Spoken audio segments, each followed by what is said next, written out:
Bonjour à tous, alors dans cette vidéo on va parler des couleurs dans Excel. Alors qu'est-ce qu'on a dans Excel? On va avoir tout d'abord les couleurs qui sont disponibles dans les couleurs du thème qui sont là. Et ce qui est très intéressant, c'est que ces couleurs peuvent changer en fonction du thème qu'on va choisir.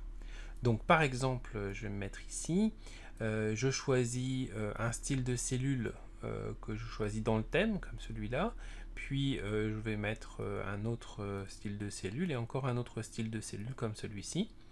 Lorsque je vais aller dans mise en page, couleur, eh bien, je vais pouvoir changer automatiquement toutes les cellules en une seule fois et donc pour refléter le thème que j'ai choisi. Donc c'est assez intéressant lorsque vous utilisez dans accueil les styles de cellules qui sont ici et aussi si vous utilisez les couleurs du thème qui sont là. Donc ça c'est une première chose.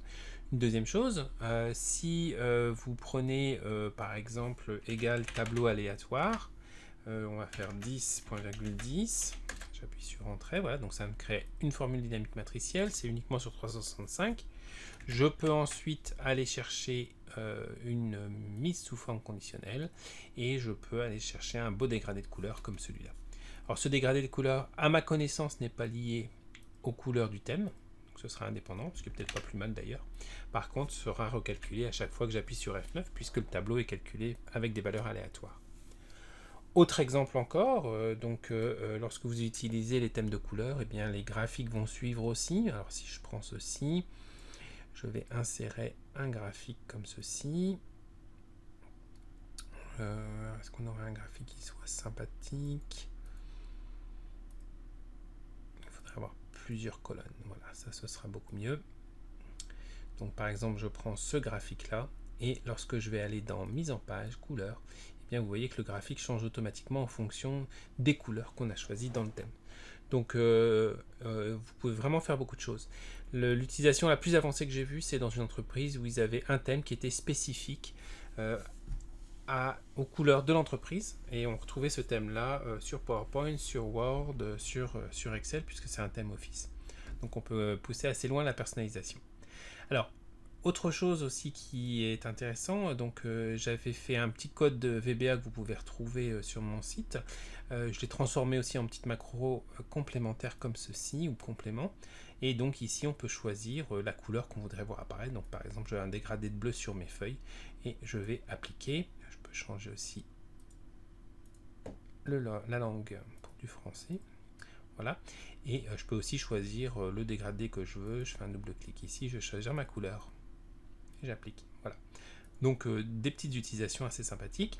J'ai été assez surpris aussi puisque les couleurs qu'on choisit ici peuvent aussi changer en fonction ici. Donc si j'utilise les couleurs qui appartiennent au thème, donc par exemple celle-ci, je vais appliquer, je ferme. Si je change le thème, eh bien les couleurs vont suivre aussi comme ceci. Donc assez sympa. Alors, quand on utilise les couleurs dans Excel, et je pense que c'est vrai aussi dans n'importe quel logiciel, en fait on utilise une combinaison de rouge, vert, bleu. Donc si je prends la couleur qui se trouve ici, je vais ensuite dans accueil, je clique ici, et bien vous voyez que on a une couleur, comme la copie d'écran ici, de 255 rouge, 192 vert et 0 de bleu. Et si je clique sur le petit menu déroulant, et bien j'ai la même combinaison, mais cette fois avec les teintes saturation luminosité pour obtenir la même couleur. Et lorsque je me déplace ici, vous voyez que la luminosité change. Donc ici, ça change. Pour aller d'un blanc avec 255 à un 0 avec une lumière comme ceci. Et si je vais à 128, eh bien, je vais me retrouver pile poil au milieu. Et donc, je me retrouve sur la couleur du milieu, en quelque sorte, où la luminosité est à 128, soit 255 divisé par 2, arrondi.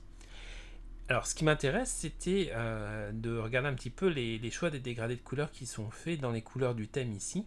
Et en fait, eh bien, les dégradés sont faits suivant des intervalles qui ne sont pas identiques. Et donc, ça m'a beaucoup surpris, puisqu'en fait, le premier intervalle est de 25, puis 26, 26, 50, 32, 32, 32, 32. Et en fait, les deux derniers qui sont ici, ou en tout cas le dernier, puisque le tout dernier c'est du noir, celui-là qui serait un orange très très très foncé, eh bien n'apparaît pas ici dans la gamme de couleurs. Alors pourquoi, je ne sais pas exactement, ça fait partie de mes questions. Et aussi, l'intervalle théorique qui aurait dû être de 32 ici pour les couleurs claires, eh bien, est à 25, 26, 50. Même chose, je ne sais pas exactement pourquoi. Peut-être qu'il y avait des raisons pour avoir plus de luminosité ou des couleurs plus distinctes, encore qu'on voit sur la droite que c'est assez clair. Ou une autre raison peut-être toute simple, c'est que au départ d'Excel, avec Excel 2003, on avait accès qu'à 56 couleurs de mémoire, et donc j'ai l'impression qu'on retrouve un peu les 56 couleurs ici, peut-être que c'est aussi lié à ça, et donc il n'y avait pas moyen d'ajouter une couleur supplémentaire ici qui aurait fait dépasser les 56 couleurs avec lesquelles on voulait jouer au départ. Peut-être une autre raison, je ne sais pas. Voilà, donc si vous avez des idées, n'hésitez pas en commentaire, ça sera intéressant de voir si vous venez avec d'autres explications. Et ceci dit, bien, je vous encourage à jouer avec les couleurs, avec les dégradés de couleurs, et puis à bien vous amuser. À bientôt, au revoir.